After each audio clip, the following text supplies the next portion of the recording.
The April sky was a perfect blue, sunlight glinting off the polished metal of futuristic cars at the Viridian Auto Future Expo, a gathering of investors, engineers, and automotive media elites. At the heart of the exhibition, the pride of Viridian Motors stood gleaming. The Veltrax Z9, the latest generation self-driving electric car. It was meant to be the showstopper, the thinking beast, as CEO Evelyn Hartman proudly called it.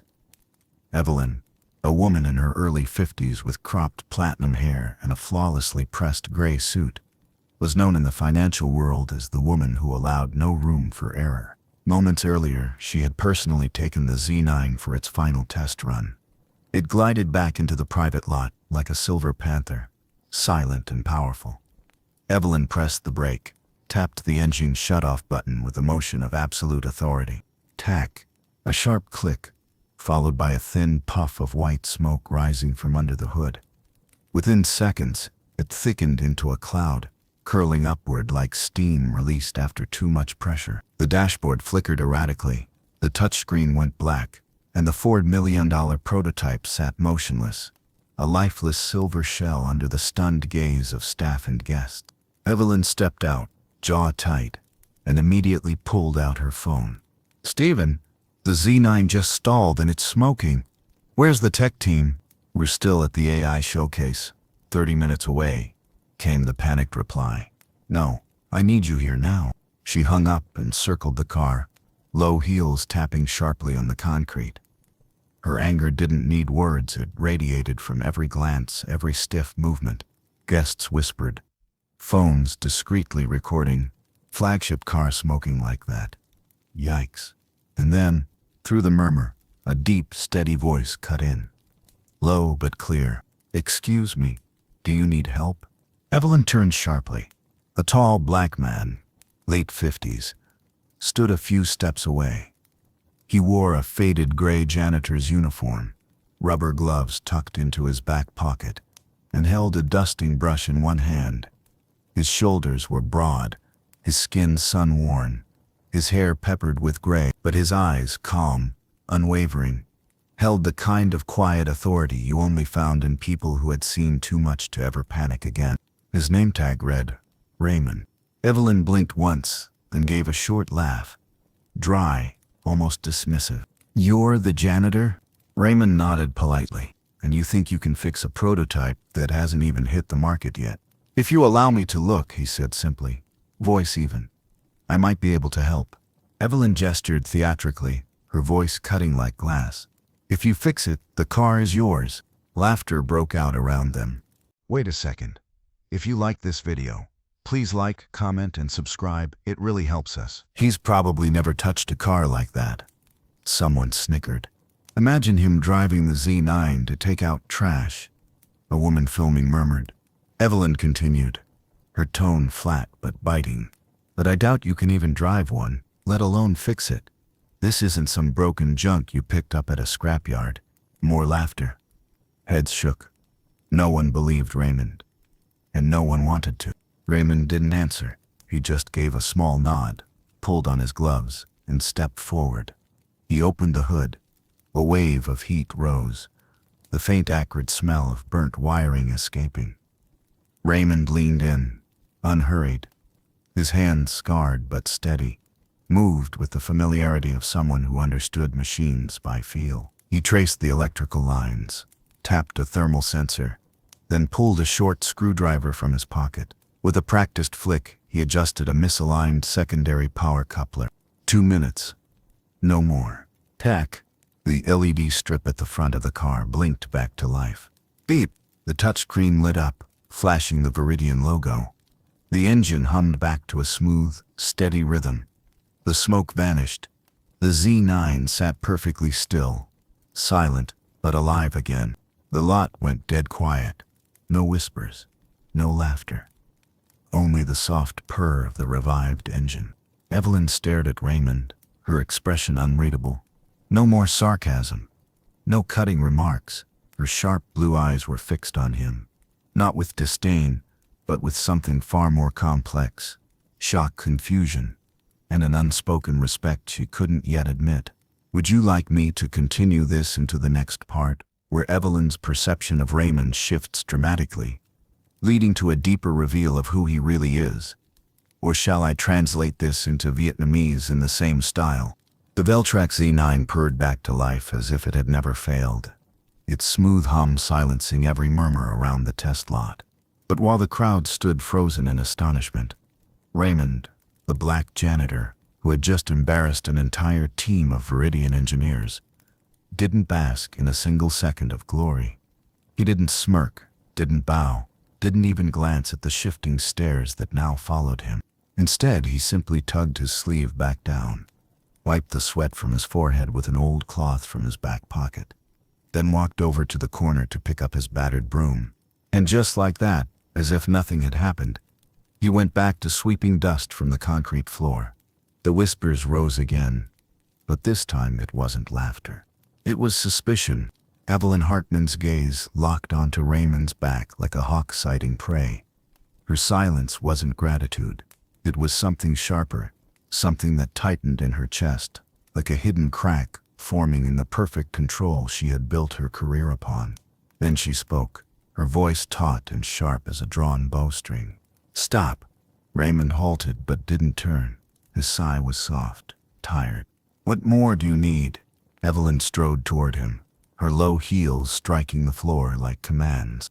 "Do you think I'll just let this go? A janitor, no training, no clearance, fixing a prototype whose schematics aren't even public." "Because I know its structure," Raymond said evenly. The whispers thickened. Evelyn narrowed her eyes. And how would a janitor know that? For the first time, Raymond turned to face her. His expression was calm, unflinching. "Because I used to be an engineer in an engine development division at a company very similar to yours. But I left that work long ago." Evelyn gave a short, dry laugh. "How convenient. A former engineer, now sweeping floors at my company, just happens to fix our flagship prototype. Too convenient." She turned to the security staff. "Call internal security." Now, 30 minutes later, Raymond sat in a technical surveillance room, 2 guards behind him, another posted outside the door. He wasn't handcuffed, but the way they watched him was as if they were escorting a dangerous suspect. He sat still, hands resting on his thighs, eyes level. "You think I'm a spy?" The head of security, a middle-aged white man with a face like carved stone, didn't answer. He dropped a file onto the table. "You started here 3 months ago. Applied as a janitor, saying you wanted a quiet job after retirement. No mention of your engineering background, because I don't work as an engineer anymore.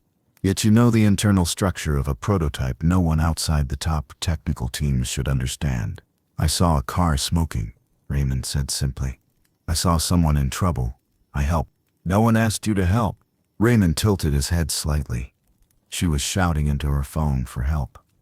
"Isn't that asking?" The interrogation didn't stop the rumors from spreading like wildfire. Online forums buzzed. "The black janitor fixed the Z9 because he's a planted spy." An anonymous post on a tech discussion board fanned the flames further. "That old black man? He was Dynatech's former chief mechanical engineer. Quit suddenly, and now, surprise, surprise, he just happens to fix Viridian's prototype. Too convenient." The name Dynatech alone was enough to ignite chaos. Viridian's fiercest rival, once hailed as the pinnacle of automotive innovation, was already struggling under financial strain from Viridian's meteoric rise. A major financial newspaper ran a headline: "Viridian Z9 shares striking similarities with Dynatech's unreleased model. Security breach suspected." Neither company made official statements immediately, which only fueled speculation. Within days, Raymond was suspended pending internal investigation. His phone was confiscated, emails combed, even his medical records checked. But they found nothing. No evidence, no leaks, nothing. It didn't matter. The public didn't need proof. It needed a narrative. A villain, a hero, a headline. A week later, Raymond was officially terminated for violating operational safety protocol. Not for espionage, but everyone knew what people would believe. He returned to his tiny rented house on the outskirts of the industrial zone, where the electric bill was already overdue. He applied for new jobs, only to be rejected again and again. The reason? We can't hire anyone with security concerns. So he took whatever work he could, unloading boxes in cold storage, fixing broken pipes for cash, wiping corporate windows at night. His days started at 4 a.m., ended past 9. But Raymond never complained. He moved like a machine running on its last reserve of fuel, but still moving, because that's what he had left. Meanwhile, Viridian Motors thrived. The spy scare boosted their image as a fortress of security. A planted PR article read, "Viridian's zero-tolerance stance against espionage praised by industry experts." Their stock rose, investors cheered, and Dynatech crumbled. Even without solid proof, its new car project was withdrawn for a full security review. Investors pulled out. Partners backed away. Within 2 months, the company's value dropped 30%, teetering on the brink of bankruptcy. Viridian hadn't needed to prosecute anyone. Raymond's public disgrace alone had been enough to destroy their rival. When Evelyn Hartman signed Raymond's termination order, she reportedly said only one sentence: "Maybe he's not a spy, but his presence was too dangerous." 1 month after the Black Janitor, Raymond was fired. Viridian Motors was basking in glory. The press hailed Evelyn Hartman as the visionary iron-fisted CEO, praising her for protecting the company's intellectual property and for building a media shield strong enough to silence any doubt about internal leaks. Viridian stocks soared. Investors cheered. Meanwhile, Dynatech Motors spiraled into a crisis of trust, its credibility crumbling under suspicion. Evelyn, radiant and untouchable, moved through the corporate world like sunlight glinting off polished chrome. To her, the war was over, and she had won beautifully.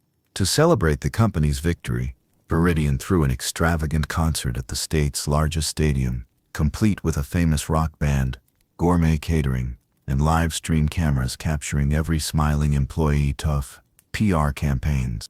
Midway through the show, the music stopped. The MC's excited voice boomed. "And now, the special highlight of tonight.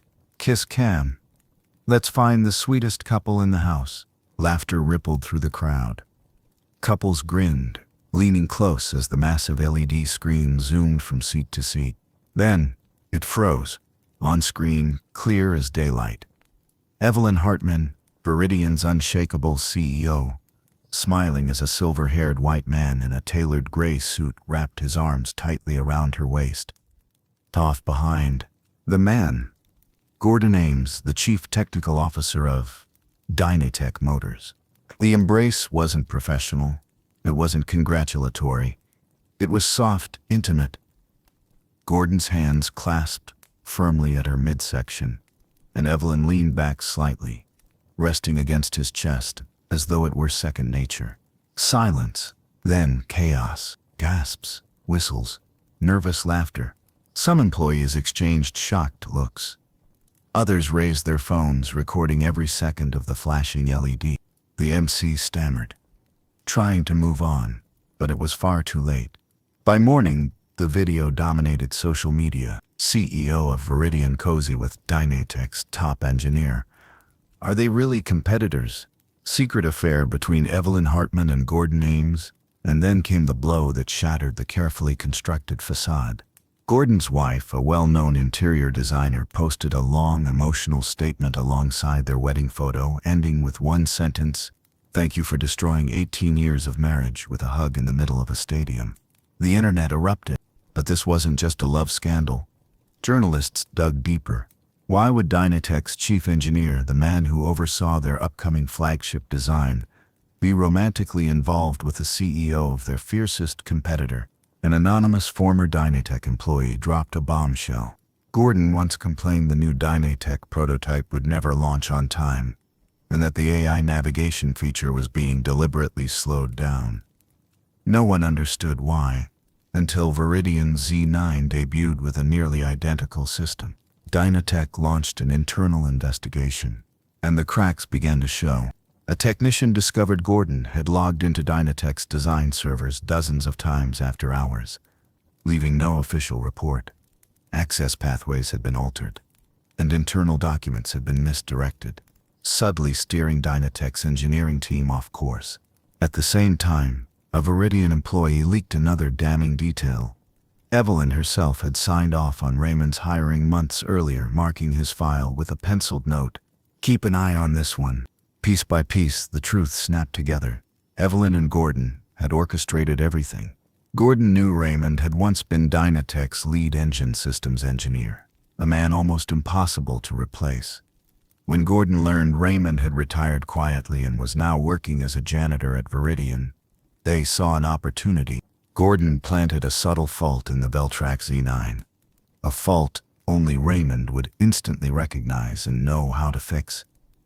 Evelyn staged the test drive, maneuvering the car right near him.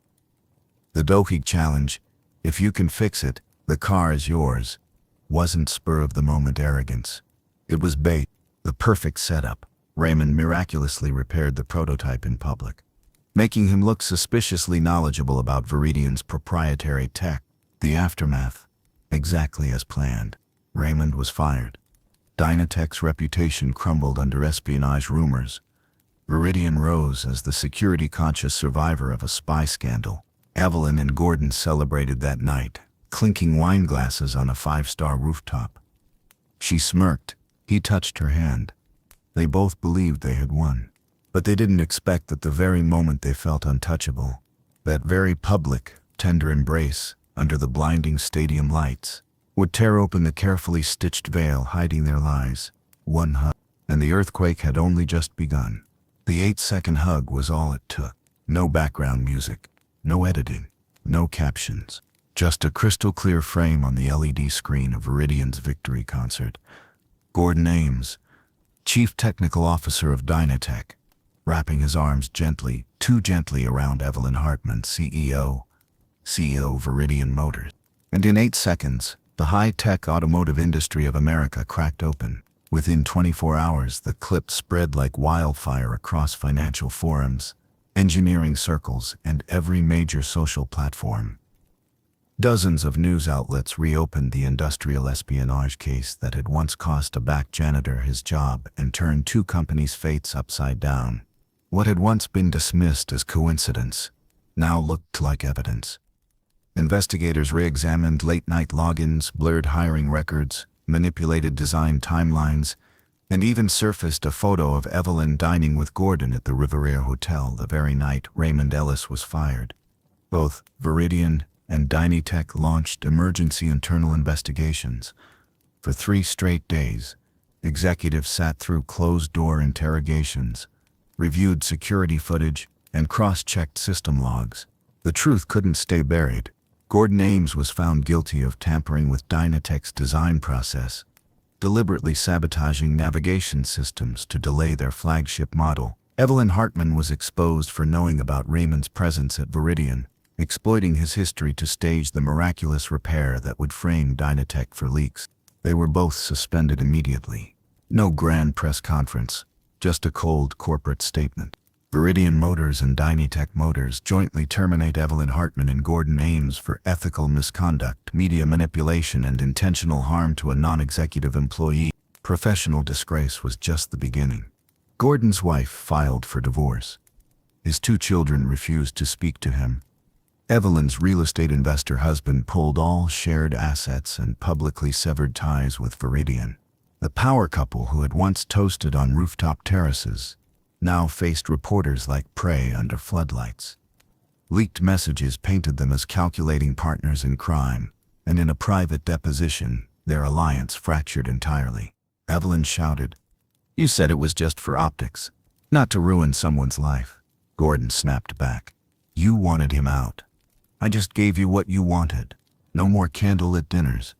No more quiet conspiracies. Only accusations, tears, and the bitter taste of downfall." Meanwhile, Raymond Ellis, the man they used as a pawn, became an unlikely symbol. Headlines shifted. Autotech Review dedicated a full-page feature, "The Janitor Who Exposed a Corrupt Industry." TV networks begged for interviews. Raymond refused them all. He didn't want to be a face for outrage or belated justice. He accepted only one thing: a letter from Viridian Motors. a formal apology, a generous settlement, and an offer to return as a senior technical advisor. Raymond folded the letter, then shook his head. I didn't fix that car for a promotion. I did it because someone needed help. I'm done with power games. Weeks later, he used the settlement money, not much, but enough, to rent an old, abandoned garage on the south side of the city. He repaired it, brought in a few wooden tables, tow racks, and hung a wooden sign over the door. Fix machines, fix futures.